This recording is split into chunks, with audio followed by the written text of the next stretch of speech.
सो hey guys, ticket की नई video में स्वागत है तुम्हारा। और ब्लाइंड 75 का डे 11 है। क्वेश्चन का नाम है कॉम्बिनेशन सम। ठीक है, स्टेटमेंट एक बार पढ़ लेना तुम इजीली। और क्वेश्चन कहना क्या चाह रहा है कि हमें कैंडिडेट्स दे रखे हैं। ठीक है, कैंडिडेट को मैं सी से रिप्रेजेंट करता हूँ और टारगेट दे रखा है, उसको टी से रिप्रेजेंट करते हैं। ठीक है, तो हमें कैंडिडेट दे रखे हैं 2, 3, 6, 7 और हमें टारगेट 7 तक पहुंचना है। यानी इन सब का कुछ ऐसा कॉम्बिनेशन निकालना है जिसका रिज़ल्ट जो होगा वो 7 होगा। तो हमारा आउटपुट जो आ रहा है एग्जाम्पल 1 में, दिस इज़ 2, 2, 3 और 7। अच्छा, क्वेश्चन में डिस्टिंक्ट वर्ड यूज़ करा गया है ना। और बोल रहे हैं कि नंबर का सम जो होना चाहिए वो यूनिक कॉम्बिनेशन होना चाहिए। ठीक है, 7 तो होना ही चाहिए मगर यूनिक कॉम्बिनेशन होना चाहिए। मतलब हमारे पास एक नंबर को हम जितना भी टाइम्स यूज़ करना चाहे कर सकते हैं, मगर हम एक कॉम्बिनेशन को रिपीट नहीं करेंगे। जैसे मैंने यहाँ पे 2 को ट्वाइस रिपीट करा है एंड 3 को वंस रिपीट करा है, तो उन सबका समीशन आ गया 7 और 7 अलोन इज़ इनफ। ठीक है, तो एक कॉम्बिनेशन हमारा ये हो सकता है, दूसरा कॉम्बिनेशन ऐसा भी हो सकता है 3, 2, 2 हो, मगर ये दोनों सेम है तो हम ऐसी चीज़ों को अवॉइड करेंगे। तो इसका मतलब they are asking for combinations not permutations within that, है ना।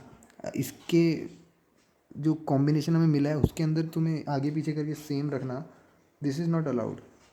तो हम एक नेवी अप्रोच क्या होगी कि हमारे पास 4 केसेस हैं। ठीक है, कि 2, 3, 6, 7। ठीक है, और टारगेट हमें पहुंचना है 7 तक। Isn't it. तो एक तो तरीका यही है कि चलो हम पहुंच गए 7 पे।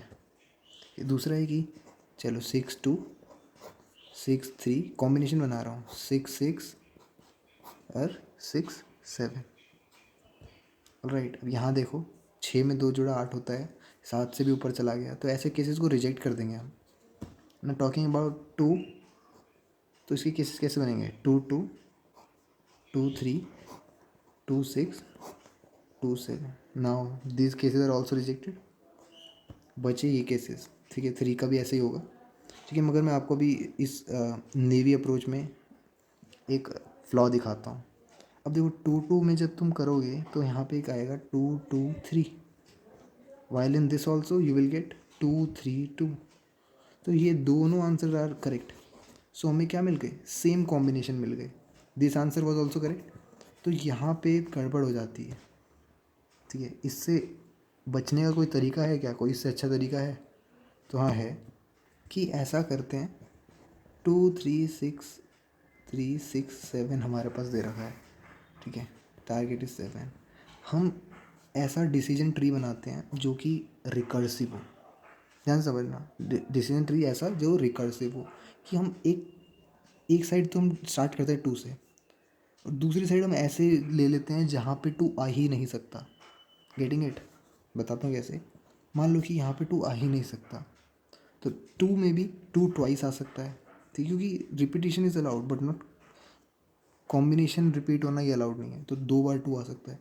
अब हमारा एक साइड ऐसा होगा कि यहाँ पे 2 आ सकता है, दूसरी साइड ऐसा कि 2 नहीं आ सकता। तो यहाँ पे 2 टाइम्स 2 आ सकता है, तो यानी इसका मतलब यहाँ पे क्या, दूसरा केस क्या होगा? यहाँ पे 1 टाइम ही 2 आएगा। और आगे बढ़ते हैं, यहाँ पे 3 टाइम 2 आ सकता है, तो इसका दूसरा केस क्या, यहाँ पे 2 टाइम ही 2 आएगा। ठीक है, फिर है।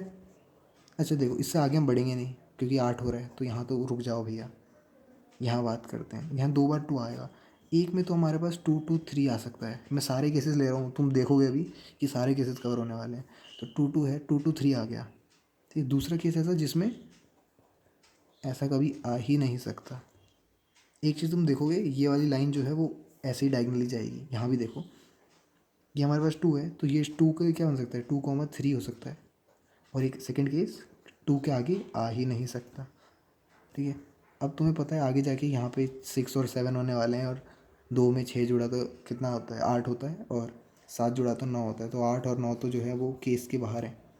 ठीक है, 2, 3 का भी सम ख़त्म। तो यहाँ पे हमारे पास आया एक ऑप्शन, ये this is the correct answer. मगर इसके आगे तो हम जाना पड़ेगा। है ना। तो इसका आगे का केस क्या होगा, 10 हो जाएगा। इसके आगे का केस क्या होगा, 11 हो जाएगा। ठीक है, इस बार 4 में 6 जोड़ोगे 10 होगा। 4 है ना, 2 में 2 जुड़ा और 2 में मतलब 2 2 6 और 2 2 7 के पेयर बनेंगे ना, तो ये केसेस इज नॉट अलाउड। ठीक है, यहाँ पे चीज़ें हट छट रही हैं। टॉकिंग अबाउट दिस केस, अब यहाँ पे मतलब 2 नहीं आ सकते, यानी क्या आ सकता है, 3 तो आ ही सकता है भैया। या फिर कुछ ना है, कोई दिक्कत नहीं। ये पैटर्न देख रहे हो, 2 एक बार आया तो चलता ही रहेगा, कुछ ना आया तो चलता ही रहेगा आगे जाके। ठीक है, 3 आ सकता है। ठीक है भैया, आगे बढ़ते हैं। इस केस में या तो 6 आएगा या कुछ नहीं आएगा। इसके केस में या तो 7 आएगा या तो कुछ नहीं आएगा। एक केस हमें यहाँ भी मिल गया। तो इस बार हमें सही सही चीज़ें मिल रही हैं। ठीक है, कैसे करा हमने, 2 2 का डिसीजन लेके, या तो हो या ना हो। तो इसकी रन टाइम कॉम्प्लेक्सिटी हमारी क्या हो जाएगी, जितना भी हमारे पास टारगेट है ना। तो यही है हमारा अप्रोच हमारी, इसको मैं पाइथन में करूँगा। ठीक है, और तुम्हें इजी कोड है बहुत, बस रिकर्सिवली काम हो रहा है ना। तो बेस केस वगैरह बनाते हैं, चलो। सो इस बार मैंने कोड पहले ही लिख लिया, मैं तुम्हें सबमिट करके दिखा देता हूँ, फिर बात करते हैं। ठीक है, तो ये सबमिट भी हो रहा है क्योंकि टाइप करने में टाइम जाता है। तो मैंने क्या करा, आंसर को एम्प्टी एरे ले लिया। मैं फटाफट समझा देता हूँ, है ना। फिर एक फंक्शन बना है, ये क्या चल रहा है, पूरा फंक्शन चल रहा है ना। और इस फंक्शन को हम एक टाइम कॉल करेंगे, और इसको कॉल करने मात्र से ही हमारा सारा काम हो जाएगा कि आंसर के अंदर वैल्यूज़ बढ़ जाएंगी, जो हमारा एक्चुअल आंसर होना चाहिए था। ठीक है, फिर रिटर्न कर देंगे हम आंसर को। इतनी छोटी सी बात है। अब इस फंक्शन के अंदर क्या हो रहा है ये सब जान लो।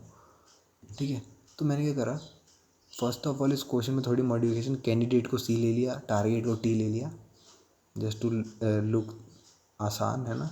तो अब हमने फंक्शन के अंदर क्या करा, 3 पैरामीटर लिए। आई जो कि पॉइंटर होगा, है ना, पॉइंटर शिफ्ट करेगा 2 3 जैसे करके। मैंने अभी डिसीजन ट्री दिखाया था तो पहले 2 पे रखा था पॉइंटर।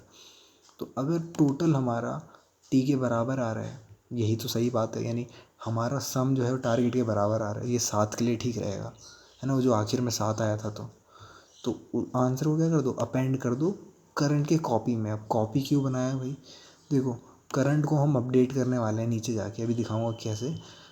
तो करंट में चेंजेस होने वाले हैं, इसलिए करंट का कॉपी बना के अपडेट करा है। ठीक है, तो हम करंट को अपेंड नहीं कर देंगे। ठीक है, तो आंसर में जो भी अपेंड होगा वो फाइनल आंसर होगा। ठीक है, अब लिस्ट की लिस्ट बन रही है आंसर में, है ना। तो पहला काम तो है, देन रिटर्न कर दो। सेकंड केसेस, अगर तुम्हारा पॉइंटर जो है वो आगे चला गया कैंडिडेट की लेंथ से भी, तो ये सब तो फालतू चीज़ हो जाएगी। तो या फिर हमारा टोटल ज़्यादा आ गया, जैसे मेरा 8 आ रहा था, 10 11 आ रहा था तुम्हें समझाते वक्त, है ना। तो उस सारे केसेस के लिए मैंने ये सब चाहिए ही नहीं, रिटर्न कर दिया खाली जो चाहिए। ऐसा कौन सा केस होगा, अगर एग्जैक्ट आ गया तो यहाँ पे अपेंड हो जाएगा, नहीं आया तो यहाँ आना पड़ेगा। ठीक है, तो हम क्या करेंगे, करंट में अपेंड कर देंगे कैंडिडेट को। जैसे मैंने शुरू में 2 डाल दिया, करंट खाली था। फिर मैंने क्या करा, पहला डिसीजन ट्री बनाया, डिसीजन ट्री का पहला हिस्सा जिसमें 2 आ रहा है।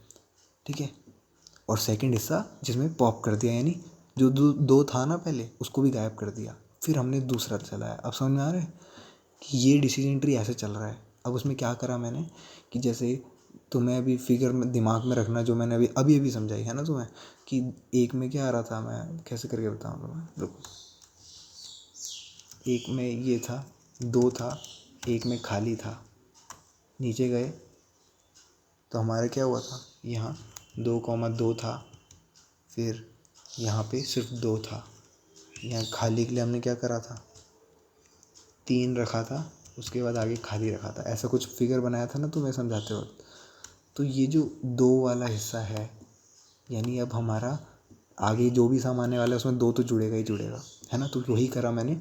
टोटल फ़िलहाल कुछ नहीं था, मगर उसमें सी आई जोड़ने की वजह से हमारा टोटल बच गया, है ना। मतलब टोटल शुरू में 0 है, जैसे कि तुम्हें पता है कि हमारा आखिरी ये जो 3 पैरामीटर है, तो आखिरी पैरामीटर टोट है ना, तो टोट मतलब टोटल 0 ले रखा है। उसके अंदर हमने पहली वैल्यू डाल दी 2, क्योंकि आगे की इस लाइन में जितने भी आएंगे उसमें 2 तो ऐड हो गई, है ना। यहाँ पे इस तरह का काम चल रहा है पहले वाले में, जिसमें 2 लेके काम चला है। सेकंड वाला है ये वाला, तो हमने क्या करा, 2 को उड़ा दिया, पॉप कर दिया। अब क्या करा, हमने पॉइंटर को आगे ले गए, दैट इज़ 2 के आगे क्या था, 3 था, है ना। डिस्क्रिप्शन दिखाता हूँ, ये देखो 2 के आगे 3 था, है ना। 3 के साथ हमने काम करना शुरू करा, फिर से ये लूप चला, तो ये रिकर्सिवली काम हो रहा है और फाइनली हमारा आंसर आ जा रहा है। ठीक है, तो होप तुम्हें अच्छा लगा होगा ये बैक ट्रैकिंग का तरीका।